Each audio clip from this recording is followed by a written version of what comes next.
My name is Sarah Mitchell.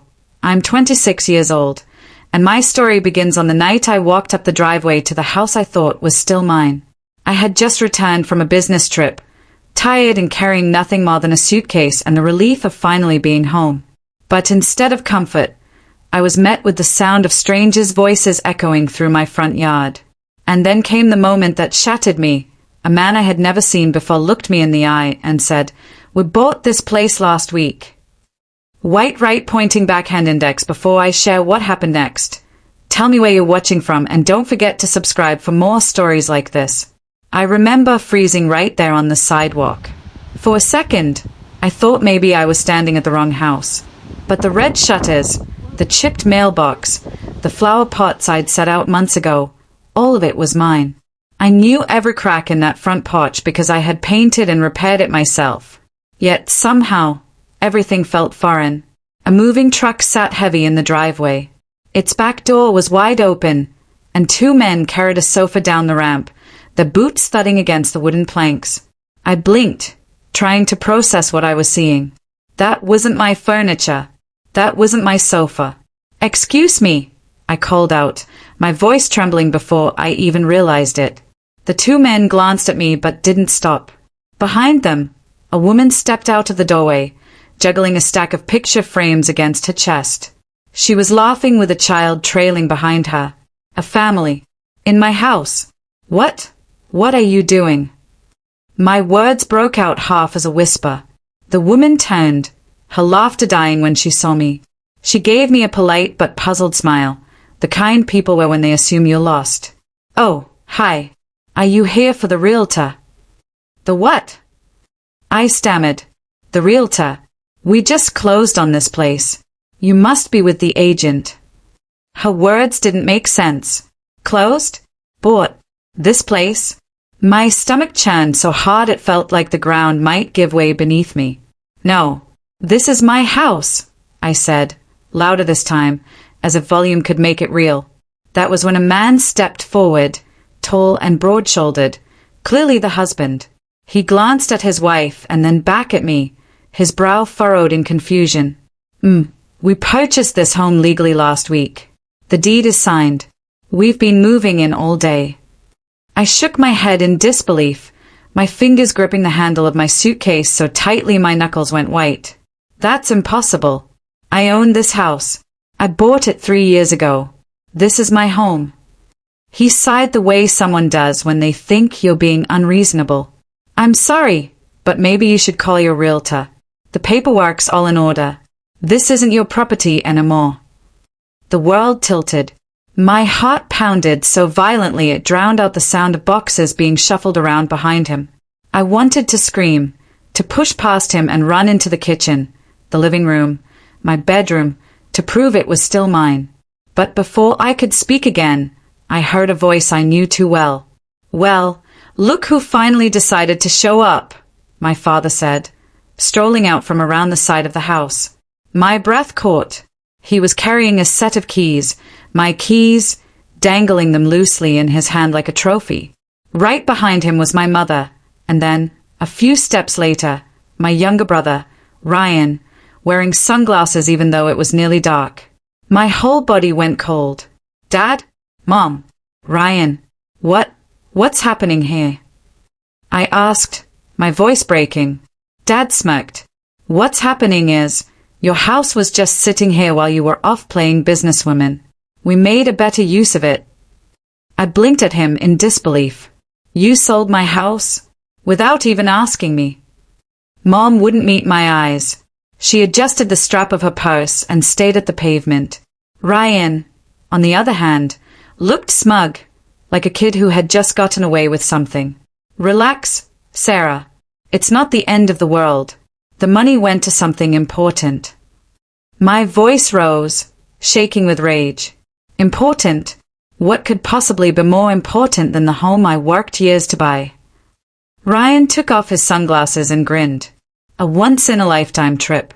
Bora Bora. Jet skis, luxury villas, the whole deal.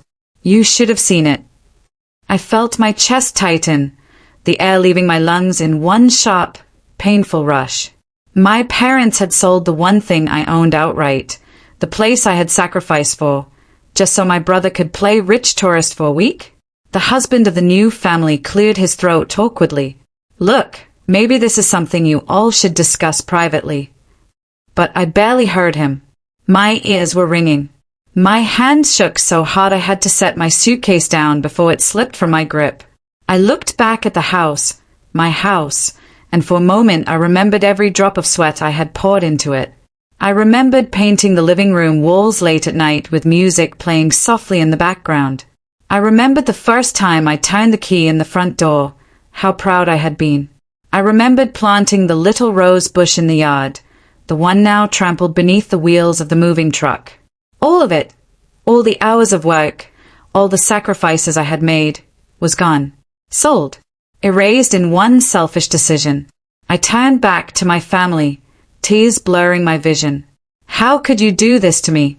I trusted you. Dad shrugged, as if it were nothing. You'll get over it. You're young. You'll bounce back. But in that moment, standing in the driveway of the house that was no longer mine, something inside me shifted. Their betrayal didn't just hurt. It woke something in me I didn't know was there. I realized I couldn't stay silent. Not anymore. And I knew, deep down, that this was only the beginning of a fight I was determined to win. The silence that followed my father's words felt louder than the creak of the old floor beneath my shoes. Your house covered their fun, he had said, the grin carved into his face like it was meant to hurt, meant to dig deep into my chest and twist. For a second, I just stood there, staring at him, waiting for someone, anyone, to break the tension. But no one did. Not my mother, who sat quietly at the edge of the couch with her arms folded. Not my brother, who leaned back in his chair as though this whole thing was amusing to him. You sold my home, I whispered, my throat dry. It wasn't even a question. The truth hung heavy in the room, pressing down on me like a weight I couldn't shake off. Dad tilted his head, almost smug. It was never really yours, sweetheart. Not truly. You think just because you worked a few years and bought that place, it made you separate from this family. He leaned forward, voice dropping lower. You owe us, and now you've paid. Something cracked inside me right then.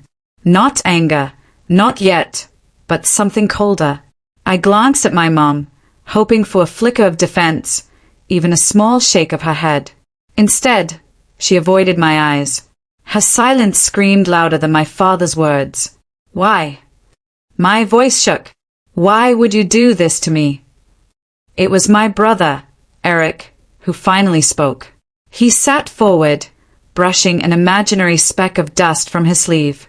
Because we deserved it. You've always acted like you're better than us, living in that house all on your own, coming around only when it suited you. Well, while you were gone, we actually enjoyed life for once. Bora Bora was, he paused and smiled to himself. Amazing. Best time of my life. The way he said it, so casual, so entitled, lit a spark in me. That house had been my dream. I'd spent years working double shifts, saving every penny to make it mine. And to hear that it had been traded away for cocktails and sunbuns made my hands tremble. I didn't trust my voice, so I didn't speak. Instead, I walked to the kitchen, needing distance. But even there, the sound of their laughter followed me, Eric retelling parts of his trip like it was the funniest story ever told. I gripped the counter and forced myself to breathe. When I returned, my mom was standing now, smoothing her skirt nervously. It's done, Emily, she said softly. There's no point in dwelling on it. No point. My chest tightened. That house was mine. Every nail, every wall, every hour I worked to keep it standing, it was mine. And you sold it like it was disposable. Mom's lips pressed together, her eyes flicking toward Dad, then back to me. Families share. That's how it's always been. You should understand that. Her words cut deeper than she knew. Share! This wasn't sharing. This was theft disguised as family loyalty. And the worst part was, they didn't even see it. Dad rose slowly, his grin fading into something sharper. "You'll bounce back. You always do. Maybe this will humble you a little." That word, humble, landed like a slap. They thought my independence was arrogance. They thought my success was some kind of insult to them. I should have screamed. I should have let the anger spill over. But instead, I just stood there, staring at the people who were supposed to be my family and realizing they weren't anymore. The rest of the evening blurred into fragments. Eric showing off pictures on his phone, Mom pretending to fuss with the curtains, Dad pouring himself another drink as if nothing monumental had just happened. But inside me, something shifted permanently. Later that night, when they had all gone quiet, I slipped outside. The air was sharp and cool, the kind that cut through fabric and touched skin directly. I sat on the porch steps, hugging myself, staring at the driveway where my car sat like the last piece of me they hadn't taken. My mind replayed every memory tied to that house. Painting the walls a soft cream, fixing the leaky faucet myself because I couldn't afford a plumber. The nights I lay awake hearing the creaks and learning to feel safe within them. That home had been more than shelter. It was proof I could stand on my own. And they had ripped it away like it meant nothing. I thought about leaving then, just walking away and never looking back. But something rooted me to that spot.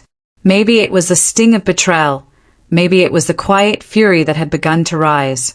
Whatever it was, I knew one thing clearly. I couldn't let them see me break. The next morning, I woke to the sound of voices drifting from the kitchen. I paused at the doorway, listening.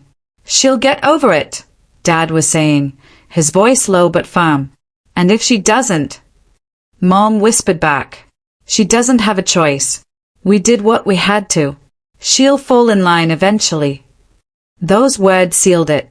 To them, I wasn't a daughter. I was a resource, a bank, a fallback plan. And now that I had nothing left to give, they expected me to just accept it. I stepped into the kitchen, forcing my voice steady. "You're wrong." They both turned, startled.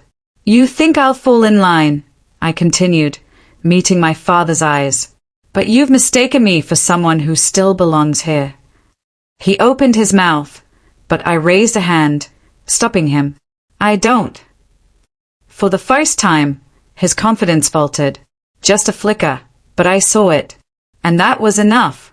I left the house soon after, my car carrying me down familiar streets that suddenly felt foreign. The betrayal clung to me like smoke, impossible to shake off. But underneath it, a quiet determination stirred. They thought they had ended me. They thought selling my home had broken me. But they had no idea what they had just started. The road stretched out before me in silence, the hum of the tires on asphalt steadying the storm inside my chest. My family's voices still echoed in my ears, their laughter, their justifications, their betrayal. I gripped the steering wheel tighter, each mile pulling me farther from them, closer to something I couldn't yet name but knew I needed: answers. By the time I reached the edge of town, my jaw ached from clenching it so long. I didn't have a plan, not really, but I had an instinct, and it tugged me straight toward the place I'd avoided since Dad passed away, the county records office. That building had always felt like a mausoleum of paperwork, endless files buried in gray cabinets. But now it felt like the only place where their lies could be stripped bare.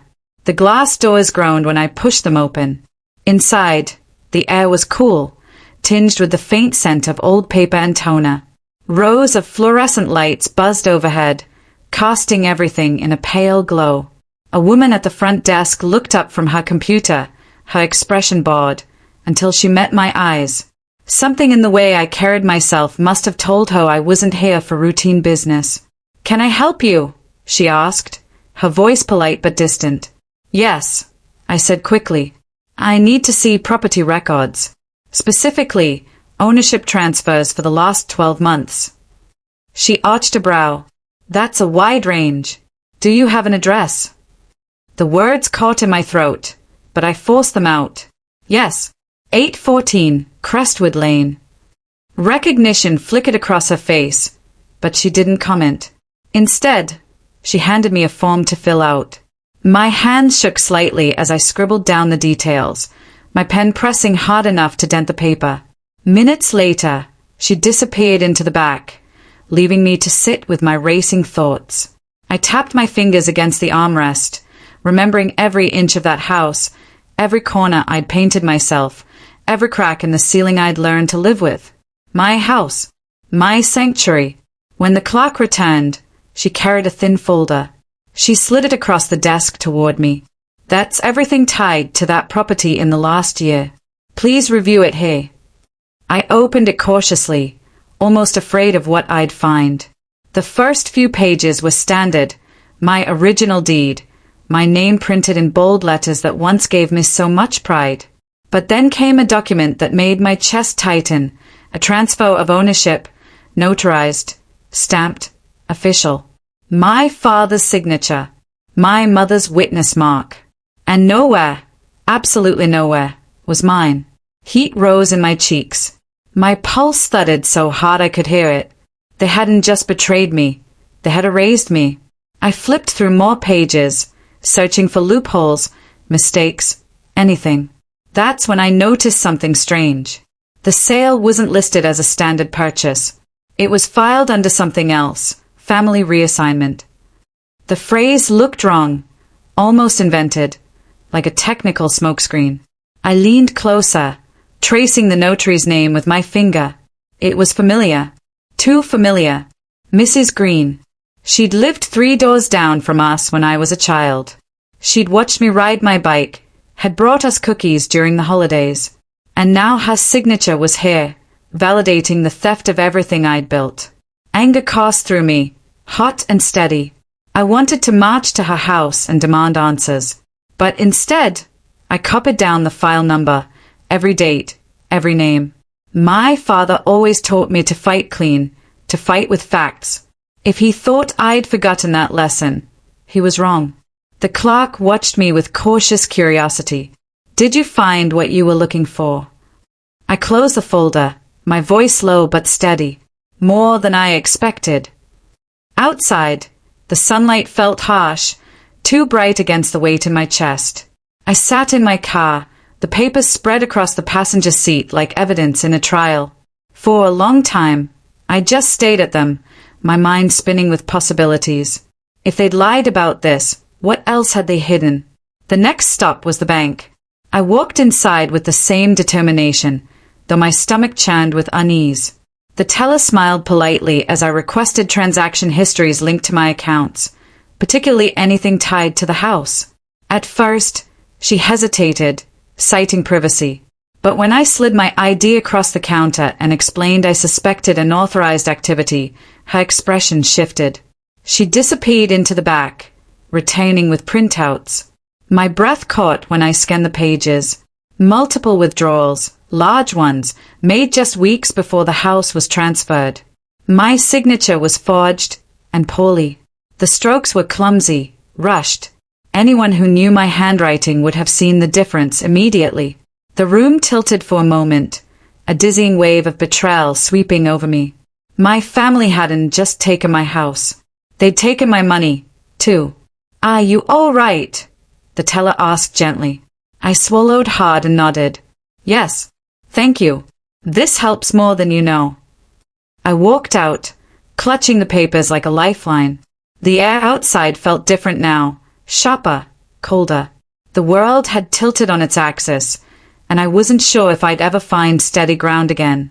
Back in my car, I spread the documents across the dashboard, piecing the story together like a puzzle. The forged signatures, the suspicious notary, the transfers disguised under obscure legal terms. It was all there, hidden in plain sight, waiting for someone to care enough to connect the dots. And that someone was me. I drove to a quiet park on the edge of town, away from the noise, away from anyone who might see the storm gathering inside me. Sitting on a bench, I let the papers flutter in the breeze as I read them again, every line searing itself into my memory. The betrayal no longer felt abstract. It was ink on paper, numbers in a ledger, signatures that didn't belong to me. It was real, undeniable, and it was mine to expose. As the sun dipped low, casting long shadows across the grass, I realized something. My family had underestimated me. They thought I'd break, thought I'd walk away quietly. But now I had something stronger than anger. I had proof. And proof was power. The papers trembled in my hands as the evening breeze tugged at the edges. Proof. Cold, undeniable proof. For a long time, I sat on that park bench, watching the sky darken, wondering what kind of person signs away their own blood with a smake and a forged name. I could have gone to the police. I could have hired an attorney. But none of that would bring me peace until I looked them in the eyes and forced them to see me, not as the quiet child they thought they could silence, but as someone who had finally found her voice. By the time I pulled into the driveway of my childhood home, night had swallowed the neighborhood. The porch light glowed, warm and inviting, a cruel disguise for the truth inside. My chest tightened as I killed the engine. This wasn't my house anymore, not on paper, but it would always be mine in ways no document could erase. I walked up the steps slowly, each footfall echoing in my ears. Before I could knock, the door creaked open. My mother stood there, her face illuminated by the yellow glow of the hallway lamp. Her smile was small, mocking. "Well, look who finally decided to come back," she said. I held up the folder of documents, my voice cutting through the stale air. "We need to talk." Her smile faltered for a fraction of a second before she turned, gesturing for me to enter. "Fine. Let's talk." The living room looked the same as it always had, the same worn sofa, the same family photos on the wall, the same scent of lemon polish. But now, it all felt foreign, like I was stepping into a stage set. My father sat in his recliner, arms folded across his chest. My brother leaned against the wall, scrolling on his phone as if my presence bored him already. I dropped the folder onto the coffee table. The papers fanned out like a deck of cards, every page screaming the truth they thought they had buried. "You forged my name. You drained my account. You signed away the house. I have everything right here." My father didn't flinch. He simply stared at me, his jaw tight. "What's your tone?" "My tone?" My voice cracked with disbelief. "You stole from me, and you want to talk about my tone?" My mother crossed her arms, leaning back on the sofa as if she'd been preparing for this moment. "We did what had to be done. You were reckless, wasting time, wasting potential. We protected the family." "You mean you protected yourselves?" I snapped. My brother finally looked up, his smile slicing through me. "You really think anyone's going to believe you over us? You've always been dramatic, always the victim." I stepped closer to him, pointing at the forged withdrawal slips. "That's not drama. That's fraud. That's a crime." For the first time, a flicker of unease crossed his face. He shoved his phone in his pocket, straightening against the wall. My father's voice boomed, low and heavy. "Enough. You don't come into this house and throw around accusations. You think those papers will save you? We've been in this town our whole lives. People know us. They'll side with us before they ever side with you." The word stung because part of me knew he was right. But another part of me, stronger than the fear, burned with defiance. I leaned over the table, my finger pressing down on the notarized transfer. "You can spin whatever story you want, but ink doesn't lie, and neither do signatures." The room went still. My mother's eyes flicked to the paper, her composure cracking for just a second. "You don't understand the bigger picture," she whispered. "Then explain it," I challenged. "Explain why you had to erase me from everything Dad and I built. Explain why you thought I'd never fight back." Silence stretched between us, thick and suffocating. Finally, my father stood, his shadow looming across the room. His voice dropped, calm but edged with threat. "You think you've won something because you dug through files? You don't know the half of it. Some battles aren't fought with paper. They're fought with power, and we hold that." I felt my knees weaken, but I didn't move. I locked eyes with him, refusing to blink. "Maybe you do. But tonight, I walked in with something you never expected. Courage. And that's one thing you can't sign away."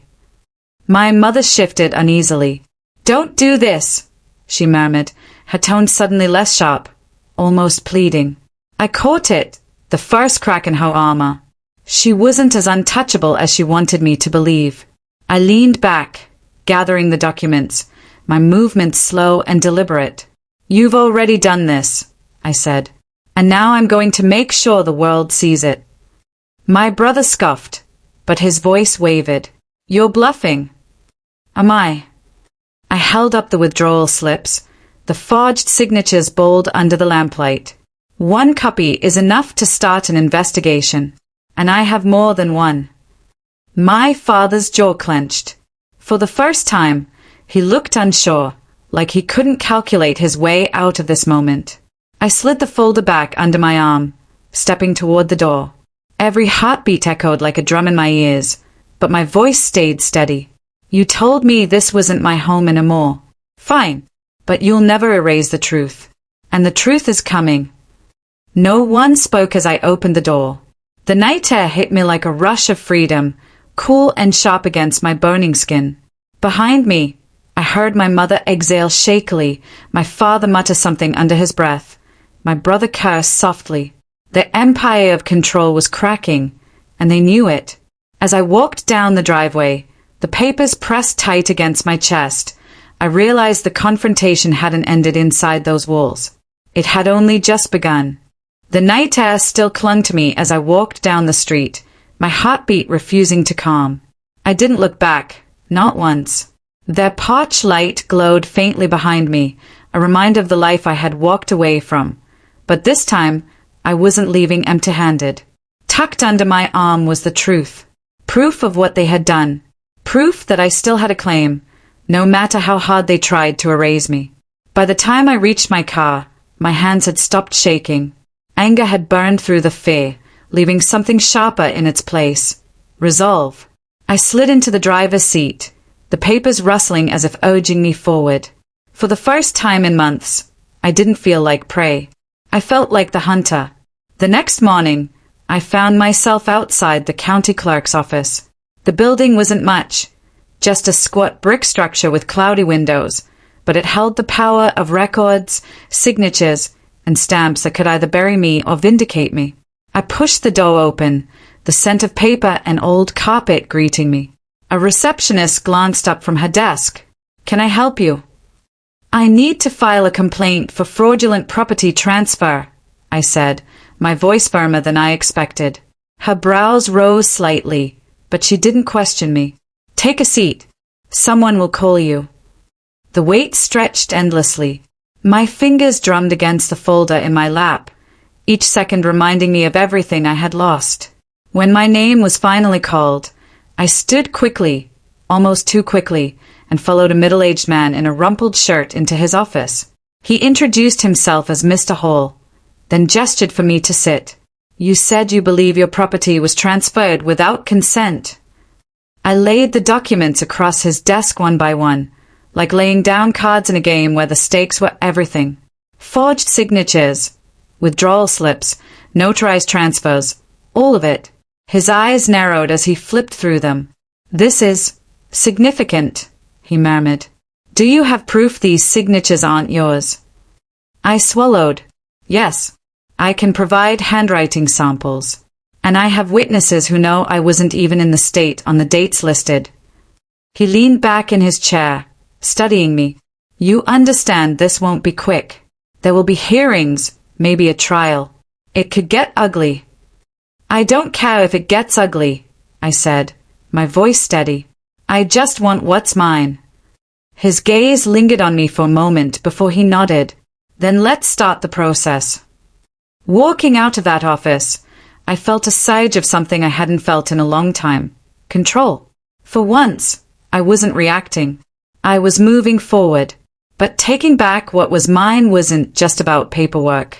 It was about walking into spaces they told me I no longer belonged and reclaiming them piece by piece. That afternoon, I drove out to the farm. The driveway was rutted with fresh tire tracks, the fields unkempt, fences sagging where no one had bothered to mend them. My chest ached at the sight. This land had been my sanctuary, the place where my father and I spent countless hours working side by side. Seeing it neglected felt like another betrayal. I parked near the barn and stepped out, the crunch of gravel beneath my shoes echoing in the stillness. The doors groaned as I pushed them open. Inside, dust swirled through beams of sunlight. The tools were scattered, left to rust. The old tractor sat in the corner, its once bright paint dulled. I walked slowly, running my fingers over the worn workbench, memories crashing in, my father's laugh, the smell of engine oil, the way he always called the farm our legacy. My throat tightened. They had tried to erase me from this place, but the ghosts of what we built still lived in every nail, every board, every acre. "I'm taking it back," I whispered into the silence. A sound behind me made me turn.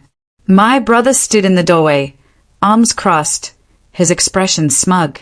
"Thought you might show up," he said. "You think walking in here makes it yours again?" "It was never yours to begin with," I shot back. He stepped inside, his boots crunching against the dirt floor. "You're wasting your time.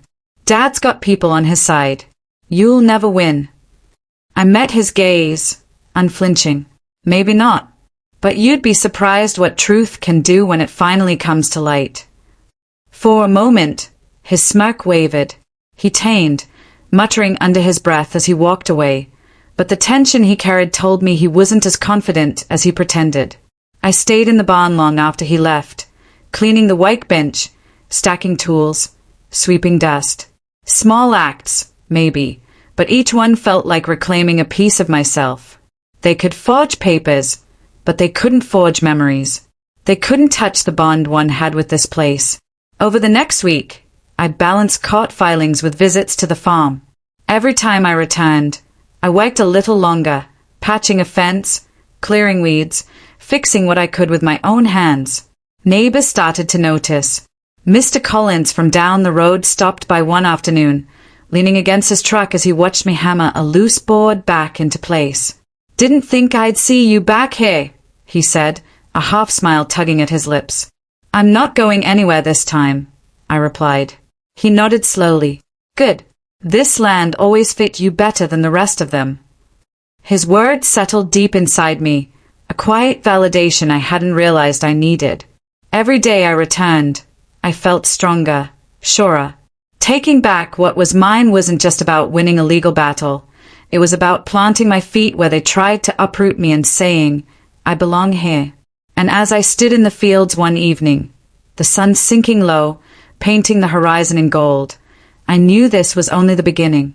The fight wasn't over, but I had already started reclaiming piece by piece what they tried to steal.